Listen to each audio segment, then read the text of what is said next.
Assalamualaikum warahmatullahi wabarakatuh. Kami dari kelompok dengan NPM 4 ingin mempresentasikan tentang biological oxygen demand atau BOD.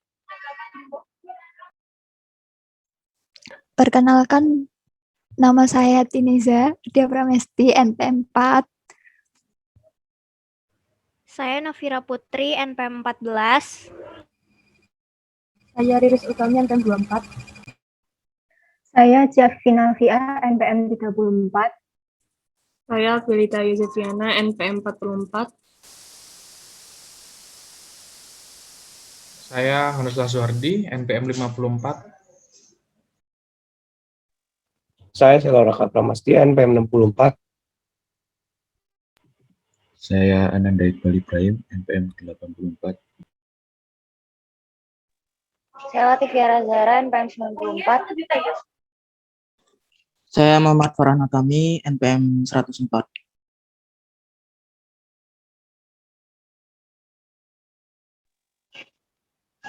Oke, jadi untuk BOD ini adalah sejumlah oksigen dalam air yang diperuntukkan oleh bakteri aerob untuk menetralisasi atau menstabilkan bahan-bahan sampah organik dalam air melalui proses oksidasi biologi secara dekomposisi dalam waktu inkubasi 5 hari pada temperatur kurang lebih 20 derajat Celcius. Lalu banyaknya oksigen yang diperlukan untuk memecah atau mendegradasi senyawa organik dengan bantuan mikroorganisme disebut dengan kebutuhan oksigen biologi atau yang disebut dengan BOD. Oleh karena itu, kondisi limbah organik dinyatakan dengan kandungan BOD. Metode analisa BOD. Berdasarkan American Public Health Association, metode uji BOD dapat dilakukan dengan 3 metode, yaitu yang pertama titrasi. Titrasi yang dilakukan secara iodometri. Yang kedua dilusi. Metode dilusi dilakukan dengan menggunakan diometer. Yang ketiga, respirometrik. Metode respirometrik memanfaatkan siklus pernafasan bakteri dengan mengukur tekanan gas oksigen yang ada pada tabung uji selama proses berlangsung.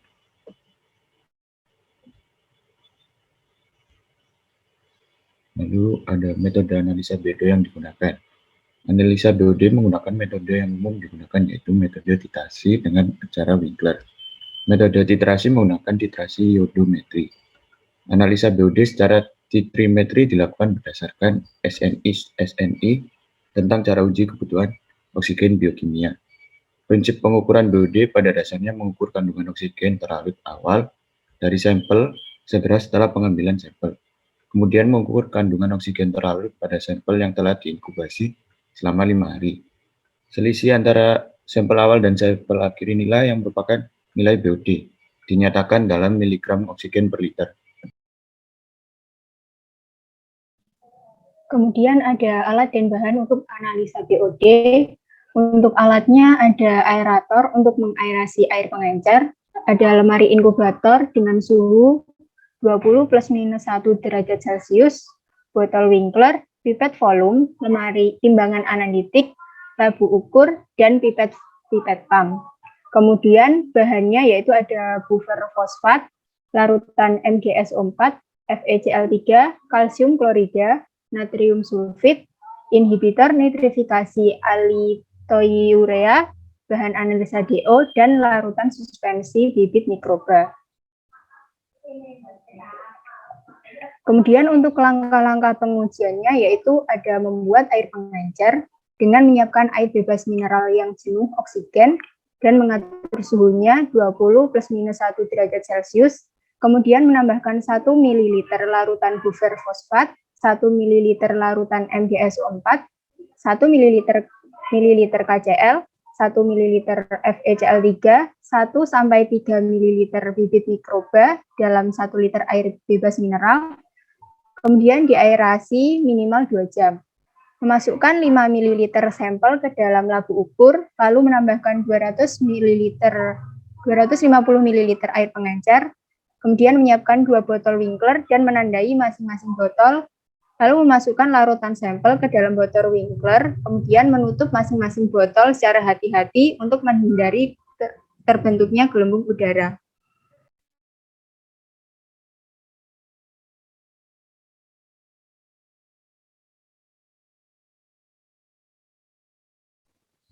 Selanjutnya ada menyimpan salah satu botol dalam inkubator dengan suhu 20 kurang lebih 1 derajat Celcius selama 5 hari. Untuk salah satu botol melakukan pengujian DO dengan DO titracetodiometer.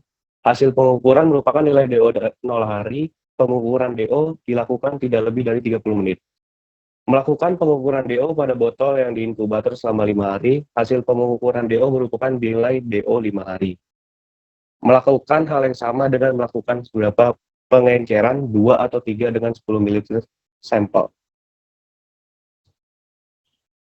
Terus faktor mempengaruhi BOD itu yang pertama ada suhu. Meningkatnya suhu perairan itu dapat berdampak terhadap peningkatan konsumsi oksigen di organisme perairan, sehingga BOD tersebut akan meningkat juga. Yang kedua ada pH. Apabila pH di perairan mendekati netral, maka nilai BOD juga akan semakin berkurang. Yang ketiga kecerahan. Semakin tinggi kecerahan, maka proses fotosintesis akan berjalan maksimal, sehingga menyebabkan rendahnya nilai BOD di perairan. Yang terakhir ada bahan organik. Tingginya kandungan BOD di perairan bisa dipengaruhi oleh jumlah mikroorganisme yang sedikit. Next.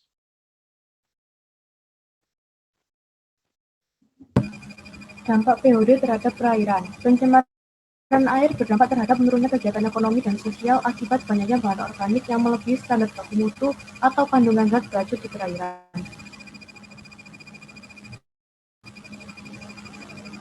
Dampak-dampak yang diakibatkan oleh tingginya BOD yang pertama, kematian pada ikan akibat kekurangan oksigen dan mengurangi populasi ikan di perairan. Yang kedua, tingginya nilai BOD akan mengakibatkan menurunnya kandungan oksigen terlarut dari limbah sehingga kandungan senyawa organik yang dihasilkan tinggi.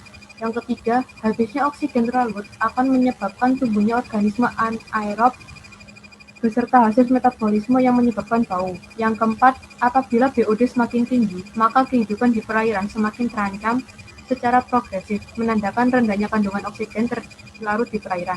Dan yang terakhir, pengaruh zat pengikat oksigen terhadap kesehatan terjadi secara tidak langsung karena kematian mata rantai makanan, alasan estetika, dan daya guna air untuk keperluan kesehatan akan menurun. Selanjutnya adalah baku mutu BOD. Nah, pada setiap jenis kegiatan yang dilakukan pastinya menghasilkan limbah yang berbeda-beda. Oleh karena itu, baku mutu yang ditetapkan oleh Keputusan Menteri Lingkungan Hidup Republik Indonesia memiliki kadar yang berbeda-beda sesuai dengan jenis kegiatannya. Contohnya saja baku mutu limbah hotel dan domestik. Meskipun sama-sama kategori hunian, namun jenis limbah dan volume limbah yang dihasilkan pun berbeda. Oleh sebab itu, baku mutu BOD-nya pun berbeda. Mari kita lihat di tabel slide berikut ini. Dari tabel di samping dapat diketahui bahwa baku mutu BOD untuk setiap kegiatan memiliki perbedaan. Baku mutu BOD untuk limbah hotel lebih kecil dari baku mutu BOD untuk limbah domestik, yakni sebesar 30 mg per liter, sedangkan untuk limbah domestik baku mutunya sebesar 100 mg per liter.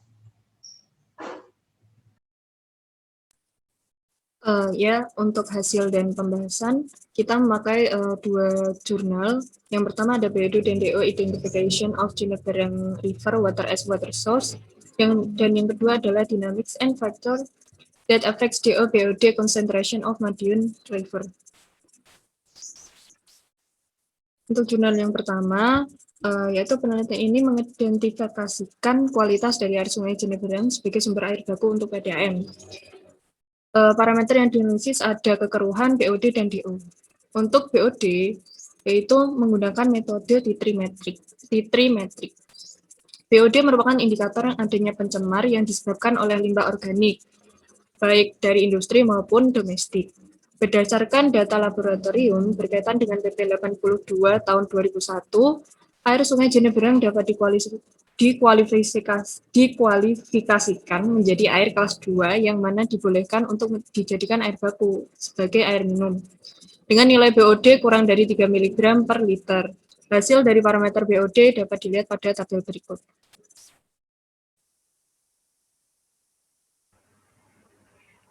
Untuk jurnal yang kedua ada Dynamics and Factors that affects DO BOD concentration of Madiun River.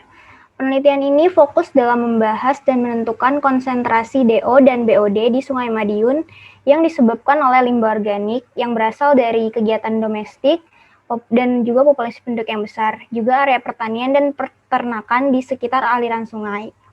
Berdasarkan data yang diperoleh, adanya pencemaran yang terjadi diindikasikan dengan tingginya parameter BOD yang melebihi kriteria baku mutu yang telah ditentukan, yaitu sebesar 6 mg per liter.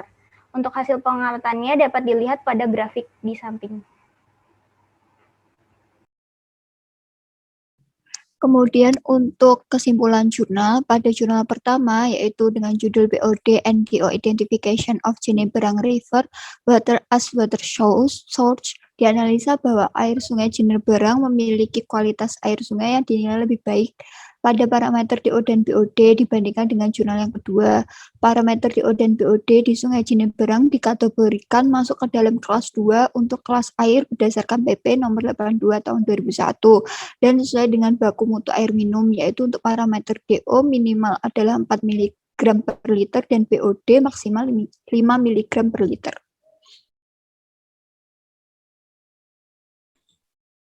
Baik, selanjutnya kesimpulan pada jurnal kedua. Pada jurnal kedua yaitu Dynamic and Factor that Affect DO dan BOD Concentration of Madiun River. Dianalisa bahwa air sungai Madiun memiliki kualitas air sungai setara dengan kelas 3 berdasarkan Peraturan Gubernur Jawa Timur nomor 61 tahun 2010. Karakteristik air sungai Madiun juga mengindikasikan adanya pencemaran terkait dengan limbah organik yang ditandai oleh parameter BOD yang melebihi ambang batas baku mutu kelas 3 untuk baku mutu air. Baik, itulah presentasi dari kelompok kami mengenai parameter BOD. Sekian, terima kasih. Wassalamualaikum warahmatullahi wabarakatuh.